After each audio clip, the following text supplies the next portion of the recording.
Diário não oficial do Brasil. Dia 322/365, 18 de novembro, segunda-feira. 1. Recife explodiu em cores numa grande festa da democracia. O Festival Lula Livre, pela primeira vez com a presença do próprio Lula, levou às ruas mais de 200 mil pessoas. O ex-presidente sinaliza com o diálogo com amplos setores para entender o que está acontecendo com o país e o posicionamento, por exemplo, das Forças Armadas. Jornal Brasil 247. 2. Outra manifestação, não tão grande, mas chamando a atenção pela sua bizarrice, tomou conta das redes no domingo. Algumas pessoas marchando e batendo continência para uma réplica da estátua estadunidense, dita da Liberdade, em frente a uma loja de um conhecido bolsominion que se fantasia de Visconde de Sabugosa em Araçatuba, interior de São Paulo, enquanto cantavam o hino do Exército, uniformizados com a camisa do uniforme da corrupta CBF. Como somos favoráveis à luta antimanicomial, acreditamos que essas pessoas devem continuar soltas, mas sugerimos algum tratamento urgente. Jornal Brasil 247. 3. Na Bolívia a repressão continua, já são contabilizados mais de 20 mortos. Diversas marchas se dirigiram a La Paz e já se encontram na Praça Murillo, na capital boliviana, e exigem a renúncia da golpista gospel Janine Áñez. Jornal Brasil 247. 4. No Chile, o cínico Piñera prega contra a violência policial nas ruas. 2.381 pessoas feridas, mais de 200 atingidas diretamente nos olhos, pelo menos 23 mortos. Meninas sendo estupradas e a população sendo torturada nas ruas. O neoliberal violento tenta tergiversar. O povo no Chile continua em luta nas ruas. Carta Capital. 5. Porque há reação, pelo menos nos países vizinhos, que sejamos todos contaminados. 6. E no final do Festival Lula Livre, um poema pernambucano de autor desconhecido para nos animar. Sonho, esse bicho poderoso que cresce sem que ninguém possa controlar. É um perigo para quem não sonha. Esse perigo foi crescendo porque eram tantos abraços, tantos sonhos, que isso é capaz de mudar o mundo inteiro, que dirá um país. E tentaram te privar disso, dos abraços. Te trancaram na gaiola, menino passarinho do agreste que canta sonhos. Doeu tanto em mim, filho, mas deixa-te contar. Não teve um dia sequer que eu perdesse a esperança. Os sonhos, eu sabia que tu ias voltar para me abraçar. Bem-vindo, filho. Estou aqui, estou aqui. Dia 321/365, 17 de novembro, domingo. 1. Racista e com nenhum comprometimento com a população. Os golpistas da Bolívia, assim como o Bolso Governo, perseguem os médicos cubanos. A excelência na prestação dos serviços não pode chegar à população pobre. Os médicos cubanos são alvo de assédio e abuso do governo da autoproclamada Janine Áñez. Os primeiros 200 médicos já saíram do país. Revista Carta Capital. 2. A alta comissária de Direitos Humanos da ONU, Michelle Bachelet, ex-presidenta do Chile, declarou que a situação de violência extrema na Bolívia preocupa todos e destacou o uso desnecessário e desproporcional da força pela polícia e pelo exército, que já matou 14 pessoas até agora. Realmente me preocupa que a situação na Bolívia possa sair do controle se as autoridades não administrarem cuidadosamente de acordo com as normas e os padrões internacionais para o uso da força e com respeito pleno aos direitos humanos. Revista Carta Capital. 3. Os golpes na América Latina com alta ingerência do agente laranja têm um padrão reconhecível desde Honduras, Paraguai e Brasil, com o impeachment da presidenta Dilma Rousseff, com o questionamento das instituições e acusações de fraude eleitoral. Um ingrediente importante nesse roteiro, comprimido pela mídia e pela elite trombadinha, é jogar classe média contra os pobres. Flávio Aguiar, do jornal GGN, traz um excelente artigo que comenta sobre o laboratório do golpe, os Estados Unidos e as eleições de Bush Filho em 2000.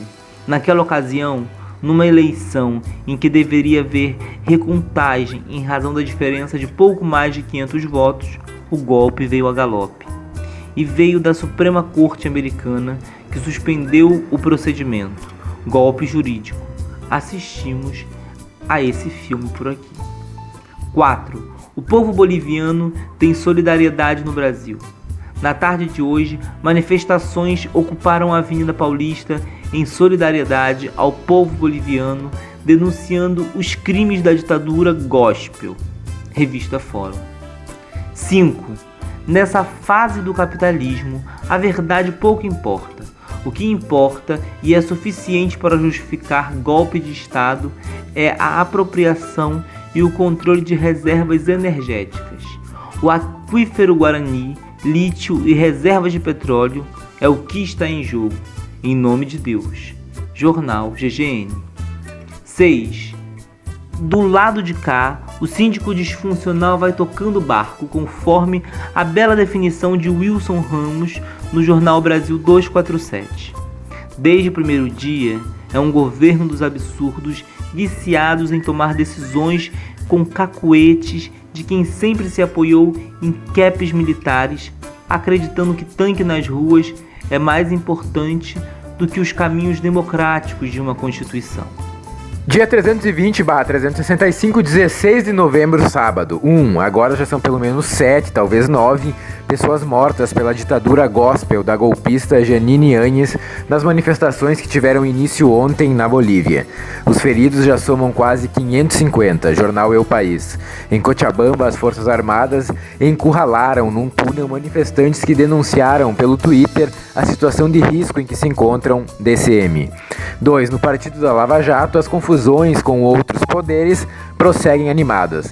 O procurador PowerPoint havia pedido a Receita para investigar o ministro-presidente do Supremo Tribunal Federal, aquele do jantar íntimo, e agora o ministro quer saber detalhes do pedido. Acontece que um procurador de primeira instância não tem poderes para fazer esse tipo de solicitação, ou seja, mais uma ilegalidade entre tantas acumuladas pelo Partido da Lava Jato, blog da cidadania. 3. Além do Partido dos Trabalhadores, a ABI, Associação Brasileira de Imprensa, entrou com notícia-crime contra o ex-capitão por obstrução da justiça nas investigações do assassinato da vereadora Marielle Franco. Trata-se do acesso ilegal da Bolsa Família aos áudios na portaria do condomínio em que vivem, no dia do assassinato da vereadora. O acesso do assassino à casa do presidente da República no condomínio está sendo investigado e a Bolsa Família tem deferido de forma ilegal, manipulando provas de uma investigação criminal sigilosa e em andamento. UOL. 4. O príncipe regente fake news, na falta do que fazer, privado da sua ocupação nas redes sociais em função das próprias confusões, circula pela cidade e entra até em, pasmem, livrarias. Em uma, ao se deparar com um debate sobre a Revolução Russa, saiu contando o número de participantes e pretendeu aplicar ali um ato de censura e intimidação, ainda o hábito das atividades nas redes sociais. Questionou os empregados do estabelecimento para saber desde quando davam aulas de comunismo naquele lugar. O segurança do local pacientemente explicou: não se trata de uma aula de comunismo, senhor, mas de um debate sobre revoluções.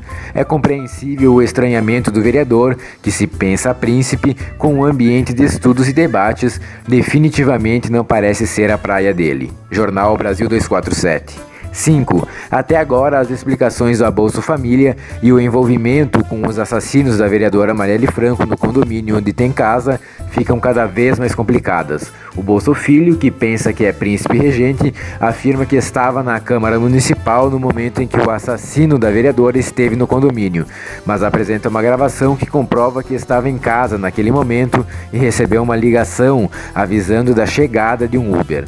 Talvez, além de príncipe tresloucado, também se imagine como um super-herói capaz de estar em 2 lugares ao mesmo tempo, ou pior, imagine que jamais haverá consequências para qualquer coisa que diga ou faça. Dia 319/365, 15 de novembro, sexta-feira. 1. Na comemoração da República, a pessoa desqualificada que ocupa o Ministério da Educação diz não saber o que há para comemorar. Para ele, a proclamação da República foi um golpe, uma infâmia contra o imperador. Clama contra a República e sonha com um príncipe. Nazi-fascista em delírios de impérios. Aproveita para mostrar todo o desprezo que alimenta pela pessoa para quem trabalha, distribuindo ofensas em termos chulos contra internautas que questionam seu discurso. A um diz que prefere ficar mais perto da égua sarnenta e desdentada da sua mãe. A outro manda que continue procurando pelo seu pai. E a um terceiro diz que se parece mistura de tatu com cobra. Tudo isso produção intelectual de um único dia. É o bolso-governo na sua mais pura expressão. 2. O Brasil se desligou nesta quinta-feira, 14, dos compromissos de conclusão de Conferência Internacional sobre População e Desenvolvimento, CPI-D 25, realizada pela ONU em Nairobi, no Quênia, devido à divergência nos temas aborto e controle de natalidade. Revista Exame. Se junta ao país mais obscurantista enquanto se diz a favor da vida. O desgoverno, representante da bancada das armas, se coloca contra o aborto, enquanto estimula o genocídio e se alinha aos jagunços da Amazônia, dos bolsodórias e dos bolso-Witzel. Não se trata de defesa da vida, mas de controle do corpo das mulheres. O síndico disfuncional nada faz pela infância, juventude, mulheres e idosos ou qualquer população vulnerável. 3. O presidente da Comissão de Educação da Câmara solicitou ao governo federal a revisão do valor repassado aos municípios por criança matriculadas em creche. Entre a população mais pobre, menos da metade das crianças tem a possibilidade de frequentar uma creche. A resposta do síndico disfuncional foi que seus ministros são independentes. A vida das crianças realmente não importa. 4. E seguem os descaminhos de nossa política internacional. Depois de votar contra Cuba, o país vota hoje na ONU a favor de Israel contra uma resolução que pedia investigação sobre possíveis abusos de direitos humanos por parte de Israel contra o povo palestino. A resolução foi aprovada com 82 países dando seu apoio. Jornal Brasil 247. 5. A irrelevância política do ex-capitão fica exposta na foto oficial do BRICS divulgada pelo governo de Putin, em que ele não aparece, substituído pelo vampiro golpista. UOL. 6. No Chile, pelo menos 230 pessoas perderam a visão parcial ou completamente do olho afetado devido a tiros com espingardas de pressão disparados por agentes de segurança dos estados durante protestos. Carta Capital.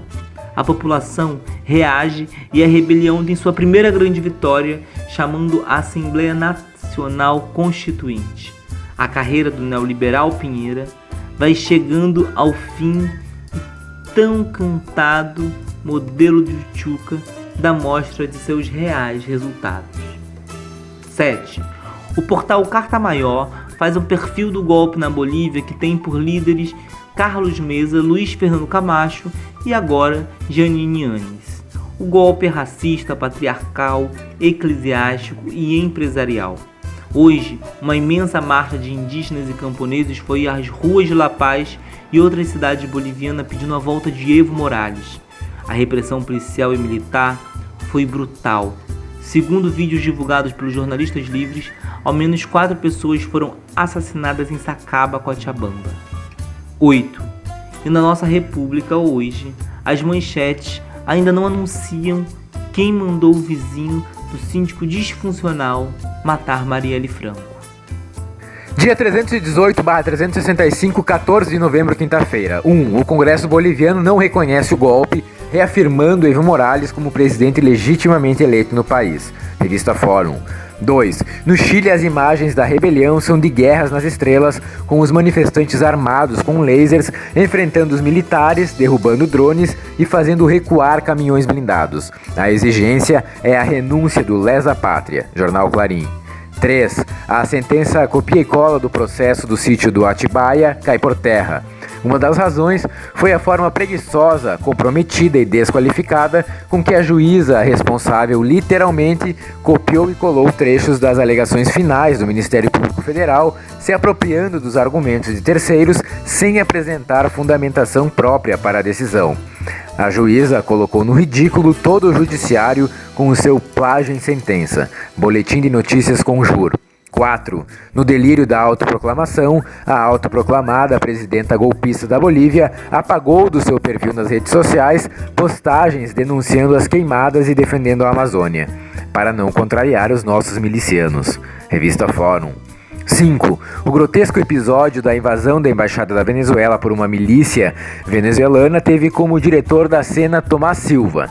Ao pesquisar a agenda do invasor, os jornalistas descobrem que ele esteve reunido com o vice-presidente do Brasil, é claro, o UOL.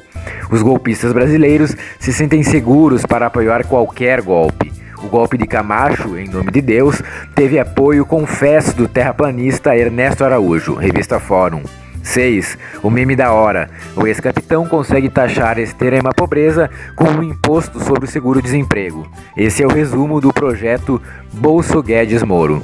7. E para finalizar o dia, o síndico disfuncional pretende acabar com a exigência de registro profissional para jornalistas, provavelmente por entender que as competências desenvolvidas na formação são desnecessárias no fabuloso mundo da fake news.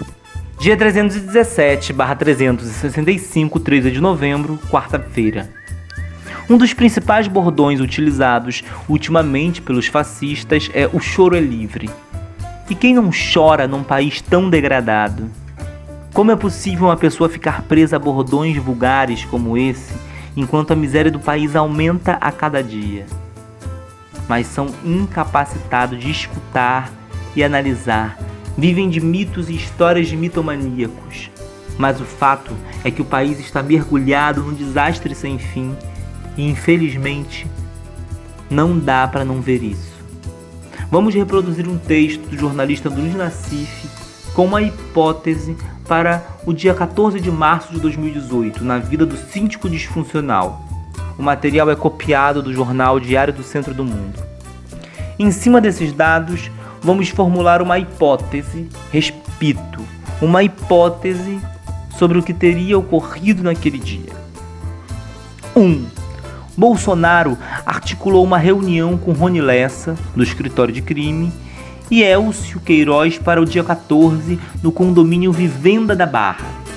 2. Preparou um álibi para faltar à sessão daquele dia na Câmara Federal. A jornalista Thalys Belinsky foi informada de que ele iria voltar para o Rio de Janeiro por um problema de intoxicação alimentar. Era um álibi curioso. Viajar intoxicado, podendo descansar e ser tratado em Brasília? 3. Naquele dia, trocando ideias com assessores, Bolsonaro se deu conta de que a ida para o Rio de Janeiro poderia expô-lo. Assim, decidiu ficar na sessão da Câmara, onde apareceu sem nenhum sinal de que estava intoxicado. A reunião no condomínio foi mantida com os demais participantes. 4. Ao chegar ao condomínio, Elcio deu o número da casa de Bolsonaro. O porteiro ligou para o celular anexado ao número. Bolsonaro atendeu em Brasília e autorizou a entrada. E Elcio rumou para a casa de Rony Lessa, que fica na mesma rua da casa de Bolsonaro, cerca de 2 ou 3 casas depois. 5. Quando a reunião foi identificada, após a perícia no celular de Rony Lessa, os Bolsonaros foram informados por aliados infiltrados nas investigações que atrasaram a perícia a fim de permitir que as provas fossem alteradas. Apenas hipóteses em cima de fatos que estão surgindo, ficando quente, e vamos chorar sempre a morte da vereadora Marielle Franco. E vamos chorar sim os 57 milhões de votos no estrupício desses. E vamos sempre chorar e lutar para que a América Latina não seja tomada pela milícia. E vamos reagir como o povo da Bolívia que foi às ruas, e vamos reagir como os nossos parlamentares que apoiaram o povo venezuelano contra a invasão da Embaixada da Venezuela no Brasil pela milícia.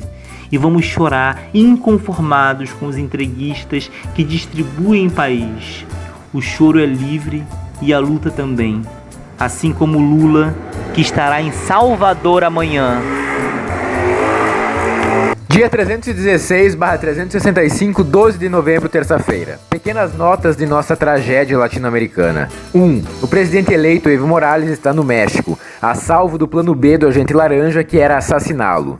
Não só a sua vida, mas a de todas as lideranças de esquerda estão ameaçadas. Apesar da reação popular a favor do governo legitimamente eleito, há um império e suas sucursais, os presidentes capachos, como o nosso, que formam uma força-tarefa disposta a fazer qualquer negócio para manter o domínio dos exploradores do Norte. A América Latina unicamente como um projeto extrativista. Neocolonização. 2. O ex-capitão, o que prega a violência, que diz que vai metralhar os petralhas, que defende a tortura e o extermínio, que é suspeito de estar envolvido como o assassinato de uma vereadora. Por que outra razão o Bolsofilho se preocuparia em editar o áudio da portaria do condomínio? Tenta agora enquadrar Lula por seu discurso violento, porque a liberdade de Lula questiona a existência dessa coisa tosca que está operando o país.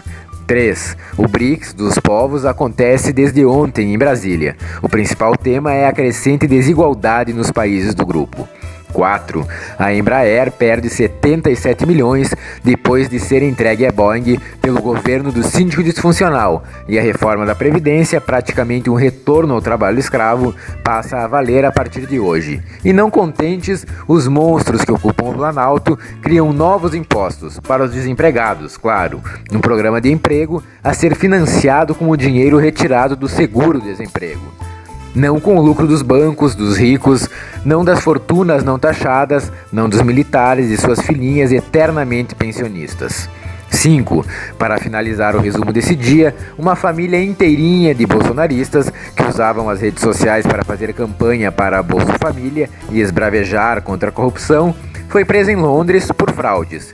De acordo com a BBC, a quadrilha empregava pelo menos outros 5 brasileiros e faturava milhões de libras por ano, segundo a Scotland Yard, que trabalhou por mais de um ano com agentes infiltrados à paisana no esquema, descrito como uma rede sofisticada de prostíbulos, pelos quais vendiam drogas e controlavam prostitutas, gerando lucros acima de 1 milhão de libras, ou mais de 5 milhões de reais por ano. A milícia no comando.